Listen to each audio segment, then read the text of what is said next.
Right, guys, welcome to CIN's May podcast. Myself, Sam Jones. I'm joined by our sort of staff writer, but you kind of just work experience. We'll go with work experience. Chantal Stewart Jones. How are you, Chantal? I'm fine today, thanks. How are you? Not too bad, thank you. Got a few things to talk about today. We normally, with these, we do interviews and kind of features with various people in the industry, but we thought we'd natter for a little bit for you guys today. So, Chantal, we're going to talk about the COD trailer first. So, tell us a little bit about that and what you made of it. Well, obviously the Call of Duty Infinite Warfare, which is the next upcoming Call of Duty game, which will be released on November 4th this year. It's been made by Infinity Ward, and there's been a lot of hype since the trailer. Obviously, some details were leaked on PlayStation, I believe, originally on the PlayStation Store, which is when they started revealing details on, I think they did it on the Call of Duty Snapchat, the Call of Duty Twitch stream, and then they had a whole reveal stream where they showed the trailer and they interviewed the developers, and basically it's another futuristic game. It's set in space, and it's a battle between Settlement Defense Front, who are trying to take hold of all of the resources in space. They're sort of like the baddies of this game. And I believe the developers said that they wanted it to be a realistic game. They wanted it to be a situation that they feel could actually happen in the future. Like when we start moving into space, this is a realistic situation, a realistic war which could come to life. And having watched the trailer myself, I thought it looked amazing. It made me feel excited. It made me want to find out more. Obviously, they kept a lot of details back. They only released very small amounts of information, but it certainly piqued my interest. As a Call of Duty player, I love the game series. And one thing that I've seen a lot of discussion of recently is whether the game is going to move back to its traditional roots of no advanced movement, so no exosuits or no jetpacks and no jumping, or whether it's going to continue with the Advanced Warfare and Black Ops 3 movement systems. Because, in my opinion, the developers have been very vague about it. I noticed throughout the reveal stream they kept talking about boots on the ground, but obviously that can also mean soldiers in general. And, I had a look at the chat, and the chat was going absolutely crazy at the time. They were saying the main question that was coming out is there going to be advanced movement, or is there not going to be advanced movement? Yeah. And that question still hasn't really been answered. And when you watch the trailer, you can see both advanced movement and non-advanced movement. Although the advanced movement it's not obvious, it is hidden, but it is there if you watch carefully. I think it's something like 52 seconds in on the trailer on the left-hand side or Very something precise. like that. Very precise. Well, the last two games have been my favourite so far of the Call of Duty series.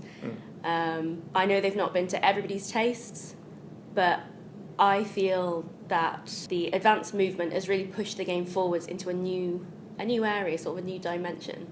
And I think if they continue to do that, they're just going to continue to move forwards. Yeah, I think with Ghost's game, which was probably the last one I thoroughly played, it did feel like there was a few kind of enhancements there, but not enough to kind of make it something new, kind of interesting. And I think, like you're saying with the last two, especially Advanced Warfare, the exoskeleton kind of suit thing is something that's really popular. And I think a lot of people, especially with the kind of the running mechanism and the movement of Titanfall, kind of running along walls, boosting up, I think that's added something new, a bit more of a kind of interesting angle for multiplayer as well, not just simply everyone just running around, crouching down, laying on the floor. So yeah, I think that is quite an interesting factor on that. So yeah, hopefully we'll see some more on that in the next couple of weeks. We're hoping to see more on it in E3, I'm sure we will. Yeah, I believe they did say on the reveal stream that E3 was just around the corner, which I believe is June 14th to 16th. Yeah, along those lines, yep. And luckily we've got two of the main kind of shows on at about 7 p.m. for UK time. Unfortunately, Sony's decided to have theirs at 2 o'clock in the morning, which I will not be watching because I'm at work. So hopefully we'll try and get some coverage on that anyway. Falling in line with the Call of Duty topic. We're going to talk about the remastered Modern Warfare, which we believe was 2007 when it originally came out. What's your views on this? Well, I think it's really exciting. What I would really like is, I mean, this is just my own speculation, but I would really like it if they did Infinite Warfare with the advanced futuristic movement system, and then they did Modern Warfare with obviously the traditional style game. So then there's a game for all types of players. Mm-hmm. But obviously the only issue with that is that you can only get Modern Warfare remastered with a bundle with Infinite Warfare. You cannot buy Modern Warfare on its own, which so I think we're looking about £85 or something, aren't we? Something like that. I think it's more like 70. I had a quick look last night. Obviously, that is subject to change because it's not coming out till November. Yeah. But I think it does add on an extra about £20 for the game, which some people that I know, they have said, is it worth it because it's not a brand new game, because they're not changing anything, which obviously some people will love because they loved the original game and you don't want them to mess with it, you just want them to update it. But at the same time, you know, people have said, with it not really adding anything new, is it still worth that £20? Yeah, and on top of that, you're going to be looking maybe season pass as well. It seems like these days you can't seem to get a full game for 40 quid anymore, which is unfortunate. It tends to be. I know how the industry is, and obviously you need to put more stuff in there to make it interesting and keep the players there. But yeah, I don't know if you agree, but I don't think I could spend about 75 quid every time I want to buy a game. No. I mean, if I just bought a game maybe once or twice a year, maybe I could afford that. But with the amount of games that I would like to buy at the moment, it is a little out of my price range. Yeah. And I think the one thing that a lot of people will be disappointed with as well is the remastered version. It involves it includes the campaign and it includes 10 multiplayer maps, but that is only half of the original, number of maps that were on the original game. They haven't said yet whether they will release any more after launch. People have been talking about that online, asking them, but they've not got any answers yet. Yeah, so it's kind of wait and see, isn't it, with E3 just around the corner, so hopefully we'll know more about that as well as the latest COD. Right, moving on to Overwatch and Battleborn. Very similar games, very similar in look, kind of style of play. You reviewed the beta for us. What did you think of Battleborn? When I played it, I absolutely loved it. It was just really fun. That was, like, if I pick one word to sum it up, it was just really fun. It didn't feel like hard work, it didn't feel like effort. No. And it also felt really familiar because obviously it's made by the same people that made Borderlands, and I played that a lot when I was younger. Yeah. And I absolutely loved that. And it's got the same style of graphics, the same sense of humour. So as I was playing through, I found myself laughing at silly things that the characters were saying, just because I felt that and really enhanced the overall playability of the game. Mm. And obviously the graphics, they're not amazing, but that's their style, isn't it? It's cartoon style. They don't take themselves too seriously, and they've really gone for it. They're fun graphics, and I think 2K have really gone for it. Yeah, I really, really enjoyed it. Do you think the amount of character roster is too much, or do you think it encourages you to just try out different styles? I mean, for me personally, like I tried out a couple, mainly to see whether it was more effective at long distance with guns and grenades and whatnot, to the more kind of hand-to-hand kind of combat. Do you think there's too many characters introduced? Do you think maybe they could have made like a top 10 kind of thing? Well, I don't know. For me, I really liked the fact that there were so many, because obviously there's now that the game's been released, there's 26 characters, because there was a new one released this week, and I think there's another 4 to come after that as well. Blimey. So there's going to be 30 characters that we know of, and there could even be more. But when I first started playing the game, obviously I think you only have the first 7 or so unlocked, something like that. Mm-hmm. And then you have to either win a certain amount of matches, or complete certain challenges, or complete certain parts of the campaign to unlock others. Yeah. So you start with a sort of a manageable amount. And I really liked that there were so many, to be honest. I didn't get through during the beta to unlock all of them, but I really liked trying the different characters. My first game I picked a character which sort of suited my play style. That was the sort of close hand-to-hand combat. Yeah. The guy with the swords, I can't remember what his name is. Yeah, no, I tried him out as well. The kind of samurai dude. Yeah. Yeah, and I absolutely loved him, and I kept going back to him afterwards. But I did try out, I think, maybe 6 or 7 other players, And I really enjoyed testing the other players. I mean, I wasn't very good with all of them, so which is why I reverted back to the one I'd chosen first. But I really liked the range of characters. I mean, it did take me a bit to get used to, because obviously you have to sort of read through and see what weapons they use, what abilities they have, and fit it to yourself. But I think the fact that there's so many characters means that there's something for everybody.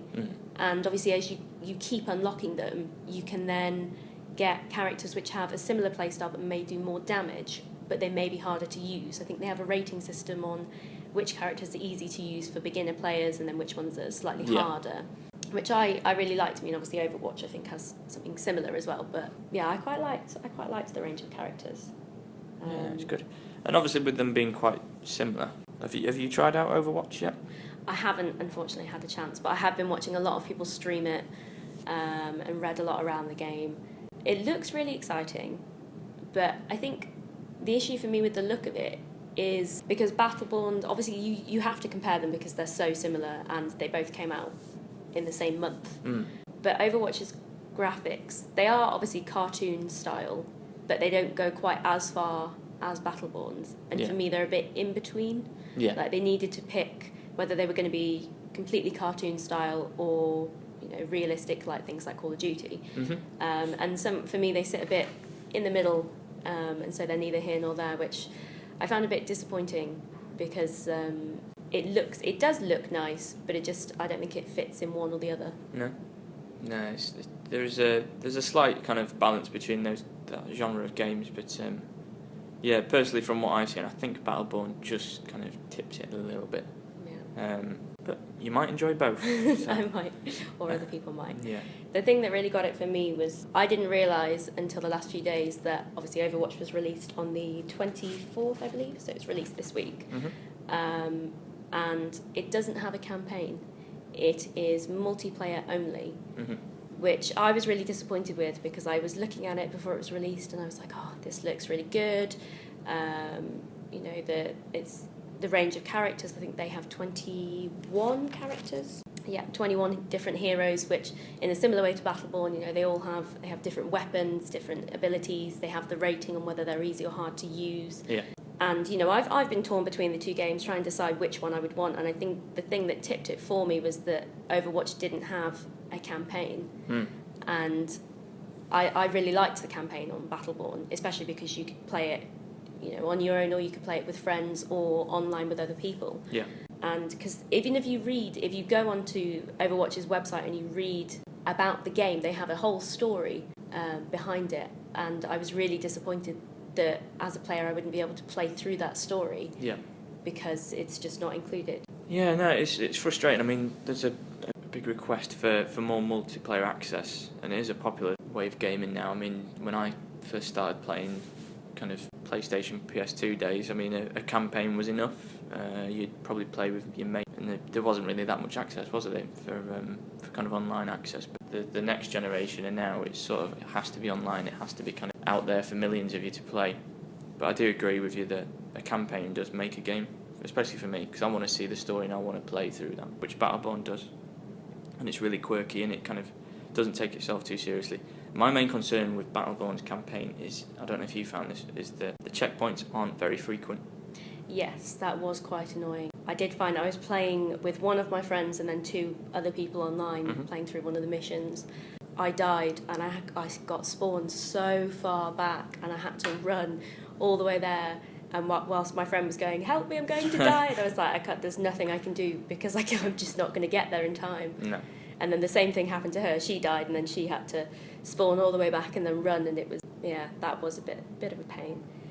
But there's also the fact I've had to turn off the vibrations on my controller because they were so strong and so frequent. Literally any kind of gun or hand movement was and I was like, okay, this is hurting my hands now. So I've had to actually turn that off. So if 2K ever listen to this, please stop using the vibrations so much. It's not very nice. One thing I was going to talk about as well, which has been kind of announced in the last few days, leading up to E3, it looks like there's going to be an announcement about a new, quote, new Xbox. And there's also been rumours about a new PS4. Now, they aren't specifically new consoles as in we're oh my god, it's going to be like the Xbox 2 or whatever. It's sort of like what they did with the Xbox 360 Slim, where they'll probably just announce that it's got a few upgrades, it's a little bit more powerful, and it's probably about 40% smaller and slim, and fits in your TV stand a lot better, and doesn't look like a 1995 Sky box. Now, for me, I think that consoles seem to be coming out a little bit too frequently definitely for the consumer because of the cost, I would say. How do you feel about sort of the time difference between these consoles coming out? Because it doesn't feel so long ago that the Xbox One and the PS4 were out. Do you think there's been enough time to bring out a slim version? Do you think they should just focus more on kind of upgrading the current one and then looking at a new console further down the line? What's your views on that? Well, I suppose it has been a while. It's something like 2.5 years since the Xbox One and the PlayStation 4 were launched. So I suppose it has been a fairly long time. Mm. I mean, I haven't had my Xbox for that long, unfortunately, because I couldn't afford it when it first came out, especially with the Kinect. What a useless bit of kit. I think I've used it for Twitch, and that's about it. Oh no, I did use it for that Commander Cherry platform gamer meets yoga, which was interesting. Very interesting. Yeah, well, I like the fact that they're, thinking about the next step there, because the slimline version, I had a slimline PS3 and I had a slimline PS2, and I think if there had been a slimline Xbox at the time I bought mine, I probably would have bought that because the Xbox One is quite bulky, and it would be nicer to have something a bit smaller. I mean, if they do announce, if that is what they're going to announce, if they do reveal a slimline Xbox, I'm not going to go out and buy one because I can't afford to. No. It would be nice, but I'm not going to do it personally because I can't afford to. I think it's also the fact that even when with the current console where they announced because I bought from pretty much day one, which cost me about £500, and it was the 500 gigabyte one, and then within maybe a year or so the 1 terabyte came out, which, thinking about it now, is ideal because the amount of times I'm having to delete games from my hard drive, because it's not simply just to put a disc in and play it now and save your progress. The fact that it has to digitally download part of the game to even work, it takes up one heck of a amount of my memory drive. Yeah. And again, when they announced that, it was like, well, there's no real offer for anyone to trade in their current console and get a decent discount off the next one. It was going to be a case of you'll have to buy a new console. For me, that's too much. I mean, next week, hopefully, fingers crossed, I'm going to be joining the PlayStation gang and getting a PS4. Hallelujah. But then obviously there's talk of the PS4 Slim or the PS4 4K. I'm not sure what they wanted to call it. I've heard quite a few different rumours. See, that within itself, the 4K apparent console, doesn't really make sense to get it now unless you have a 4K TV and you kind of... It's almost like getting a console that's HD, but you're sort of playing it on a standard definition television. You're not really going to get the money's worth from it. But it is exciting news. I'm sure there'll be lovely looking consoles and they will tempt us, but I don't think I can afford one. So in an ideal world, but in reality, unfortunately not. No. I think it'll be good if they announce some upgrades to the hardware as well, or the software, or both, to show that they're still working on it. That they've not just gone, well, we've just made it a bit smaller. Yeah. Because although obviously that has its pros, it's not really a step forward. You have to give people, I think, more of an incentive to buy it, especially as a lot of people will already have consoles. Absolutely. Any games you're kind of keeping an eye out on other than Call of Duty and E3? No, I think Call of Duty is my main one. That's fair enough. I mean, I'm quite interested in Scalebound. Now, I saw this at the last E3. I don't know if have you seen Scalebound? Have you seen much about it? It's sort of a Devil May Cry meets Massive Dragons. Oh, I think I might have seen something. Was it delayed as well? Yeah. Yes, I think I've seen that. As shown on the CIN video games channel. Yes, I think that is probably where I saw it. Yeah, no, that game looks pretty cool. It does basically look like this kind of cocky Dante character as the protagonist. And he obviously has a huge dragon that's, as you do, as kind of his pet walking around. It's open world, and you'll go into various locations and you'll be able to fight yourself, but also you'll be able to send in your dragon to do some damage and destroy buildings, burn some people. Standard dragon stuff, really. So I'm looking forward to that. Always intrigued by the FIFA and PES series, so we're going to be hopefully seeing a lot more of those at E3 as well. Other than that, probably Gears of War 4 for me, I think. Are you a fan of the Gears franchise? I have played bits of it. I like the concept of the series, but I haven't played it. I don't think I've played enough of it to really get a handle on it. Yeah. Or be any good at it. Yeah. It's very, very difficult to master, especially I found the controls, because they're so different from standard controls. I just about got used to them, and then if something surprised me as a reflex, I'd just hit the wrong button, because I'd be like, oh god, I'm so used to hitting, the trigger for a specific thing, and it was in a different place, and I was like, oh my goodness. Yeah, it's especially kind of going from COD to Gears, one with the first person, third person element of it. Yes. But yeah, Gears does take some playing. I'm glad that we're in a stage now where it's not kind of controlled by peer-to-peer sort of service, where some guy who could be in his basement with 2 megabyte broadband is basically caning every single person on the map while everyone else is running into walls, falling through invisible holes. But no, it's a great series, and I'm glad they've actually brought it back, because Gears 3 was a great ending for that kind of era, for that storyline. The 4th Gears game, that was a prequel, but didn't really hit any kind of high notes. No one was really, for me, it wasn't really an interesting story to follow. I felt like I was kind of playing it for the sake of playing it through the Gears series. But Gears of War 4 is interesting. Obviously, Marcus Phoenix was the protagonist in the main series from Gears 1 to 3. It's his son now that's in it, so it's sort of new generation, new characters, few new weapons as well. There's quite a nice pizza slicer sort of weapon that I've grown fond of from the beta, so hopefully we'll see some more on that as well. Fantastic. Right, so if you want to catch up on any other gaming news, visit us at the CIN Video Games channel, which you can find on 7 of our websites. One of them is the Tamworth Herald website, which if you go to tamworthherald.co.uk/video-games. You can also check us on Twitter if you follow me at Herald S Jones, and also Chantal will be tweeting from Chantal SJ. Sounds like a Ninja Turtle, I must admit. And also, if you want to catch up on the other podcasts, there will be links below. So thanks for joining us. Bye bye.